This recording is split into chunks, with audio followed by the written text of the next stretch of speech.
السلام علیکم۔ حضرت یرکان کے لیے کوئی دعا بتا دیں۔ دیکھیں، جیسے قرآن پاک لوگوں کے لیے ہدایت ہے، اسی طرح قرآن پاک لوگوں کے لیے شفا بھی ہے۔ تو قرآن پاک کی ایک سورت ہے سورۃ البینہ، آپ نے اس کو ہر روز 7 مرتبہ پڑھنا ہے۔ اول آخر 3 مرتبہ درود ابراہیمی پڑھنا ہے اور 7 مرتبہ اس سورت کو پڑھنا ہے، یعنی شروع میں 3 مرتبہ درود ابراہیمی اور پھر 7 مرتبہ سورہ بینہ اور پھر آخر میں 3 مرتبہ درود ابراہیمی پڑھنا ہے۔ پڑھنے کے بعد آپ نے پانی پر دم کر لینا ہے اور اس پانی کو پھر آپ نے پینا ہے۔ جب بھی آپ کو پیاس لگے تو آپ نے اسی دم والے پانی کو پینا ہے۔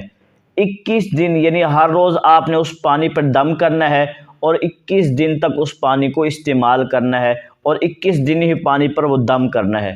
تو آپ 21 دن تک یہ عمل کریں تو انشاءاللہ کسی بھی قسم کا یرکان ہوگا وہ ختم ہو جائے گا۔ دعاؤں میں یاد رکھیے گا۔ مزید وظائف کے لیے چینل کو سبسکرائب کریں۔ والسلام۔